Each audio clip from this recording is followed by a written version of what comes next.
I worked the front desk at a boutique hotel in Amsterdam. Last June, an American couple checked in and handed me a €20 note. For excellent service, the husband said, winking. I hadn't done anything yet. I'd literally just said hello and asked for their passport. I tried returning it. No, you earned it, he insisted. I explained, we don't accept tips here. Come on, everyone likes extra money. His wife nodded like I was playing hard to get. I placed the bill on the counter between us. Sir, this makes me uncomfortable. He looked offended. We're trying to be nice. They left it there and walked to the elevator. I donated it to charity. Their entire stay, they kept trying to tip €20 for carrying their own bags, €10 for telling them breakfast hours, €5 for calling them a taxi that was already scheduled. On checkout, they left an envelope with €50 and a note. You're too humble. My coworker in Copenhagen once had an American ask if Europeans were too proud to accept help. She'd refused his tip 3 times. He genuinely thought pride was our problem. It's not policy. A bartender in Stockholm told me an American left 100 kronor on a 6 kronor coffee. When she chased him outside to return it, he said, "In America, we take care of people." She replied, "In Sweden, we pay living wages." Those stories made sense after working this job for 3 years. Americans treat tipping like breathing, mandatory, universal, moral. When that system doesn't exist here, they malfunction. If you're already seeing the bigger picture here, not just funny anecdotes about confused tourists, but the system beneath their reactions, you're exactly who this channel is built for. I decode cultural psychology like this every week. Subscribing simply means you won't miss the next reveal. I manage a small family restaurant in Florence. Last summer, an American woman finished her meal and left a pile of coins on the table, maybe €3.10 pieces. She counted them out deliberately, coin by coin, while maintaining eye contact. I walked over. "Madam, you dropped these." She smiled. "That's your tip, sweetie," said we include service in the bill. "I know, but you were exceptional." She patted my hand. I explained that in Italy, leaving coins can be seen as dismissive. "Oh, I'd never insult you. That's why I left extra." I told her our staff earns fair wages. Right, but tips are how you make real money. I clarified that no, our salaries are our real money. She leaned in conspiratorially. "Honey, I've worked service. I know how this works. I've worked here 19 years. My mother opened this restaurant in 1987. I'm trying to help you," she continued. I slid the coins back. She slid them forward. This went on 3 times. Finally, she stood up, pushed the coins to the table's center and said, "I insist. You deserve it." Then she left. Her generosity was €3 on a €70 meal. My dishwasher earns more per hour than she makes in a week back home, probably. But sure, I needed her coins. I work at a Michelin-starred restaurant in Copenhagen. An American businessman dined alone, ordered the tasting menu, then asked to speak with me privately. He pulled out 200 krona notes. "This is for you, specifically." I declined. "I want to make sure you get it, not the house," I explained. "We pool everything and distribute fairly." "That's communism." I blinked. "It's profit sharing." He shook his head. "In America, good service means good tips. That's capitalism. Competition. You should want this." I told him I'm paid $70,000 equivalent annually, with full health care and 5 weeks vacation. He paused. "Still, this is yours." I refused again. He looked hurt. "I'm trying to reward excellence." I suggested he write a review instead. "Reviews don't pay rent," I said. "My salary does." He tucked the money away, mumbling something about European socialism killing ambition. Before leaving, he stopped at the host stand and asked if they'd accept tips. They said no. He asked if anyone here accepts tips. "No, sir." He left shaking his head, apparently mourning our oppression. I tend bar in Prague. 2 American women ordered cocktails and watched me make them like I was performing surgery. When I delivered their drinks, one said, "How much should we tip?" I said tipping isn't expected. "But what's customary?" "Nothing, really." "What do locals do?" "They round up Sometimes. Like 10%? More like 10 korunas on a 100 koruna bill. She gasped. That's only 10%. I said yes or nothing. That's awful. How do you survive? I explained my hourly wage.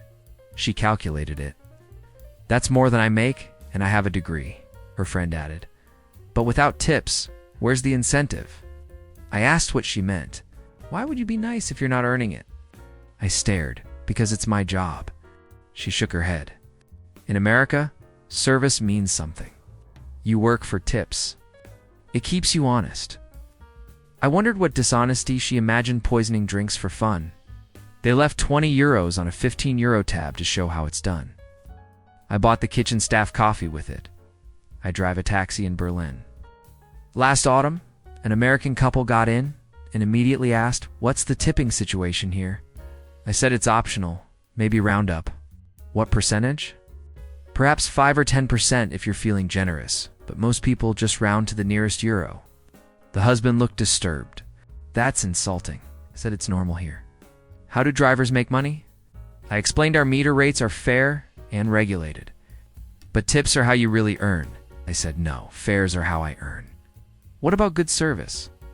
I drive safely and know the city that's the service. He pulled out his phone and Googled Germany tipping culture. He read aloud. Tipping is appreciated but not required. Then he looked at me like the internet had betrayed him. This feels wrong.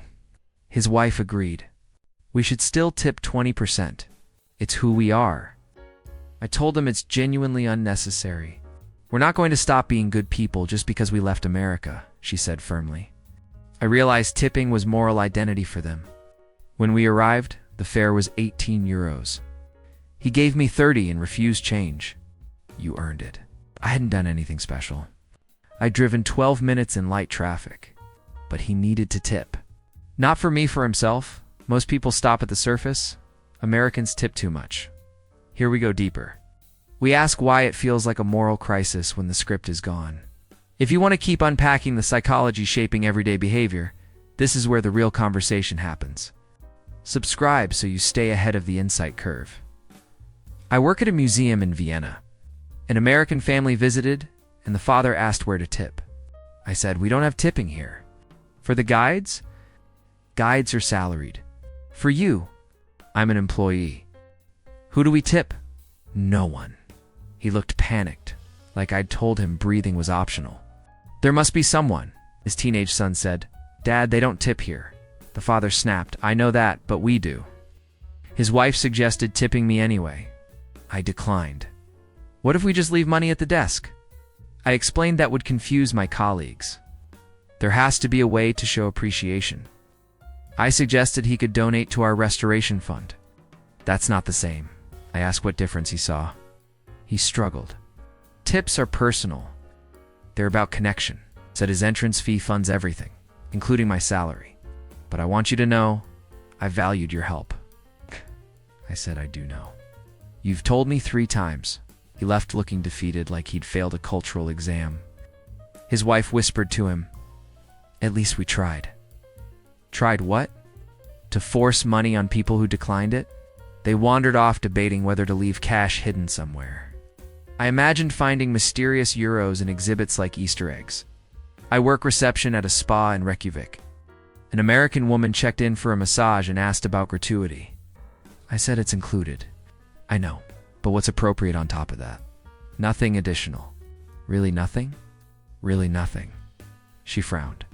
What if the service is amazing? Then you've gotten what you paid for. That doesn't feel right. I explained, our therapists earn well, but tips show gratitude.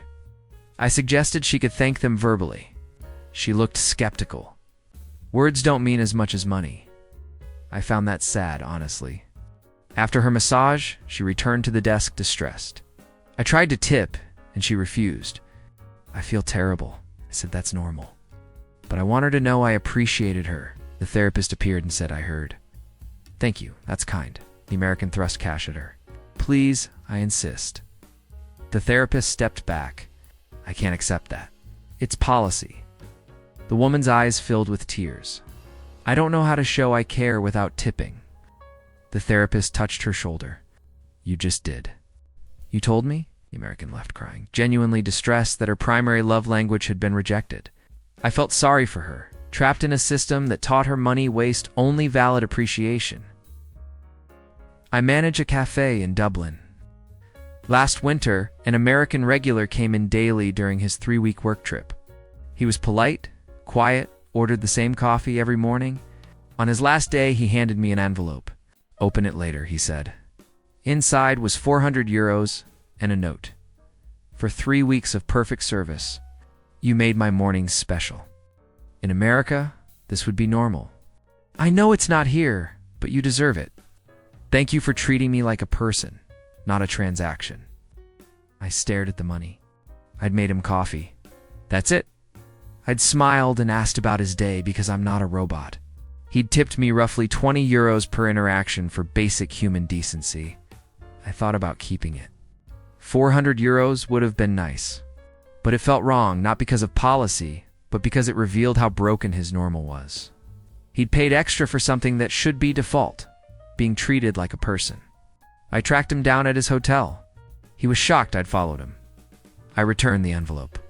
You don't need to buy kindness, I told him. It's free here. He looked confused, then sad. I just wanted to show appreciation. I said, you did? You came back every day and you were kind to us. That mattered more than this. He took the money back slowly. In America, if you don't tip your garbage, I nodded. I know, but you're not in America now. He left the next morning. On his table, he'd left a postcard. Thank you for teaching me something I should have known. People shouldn't have to earn respect.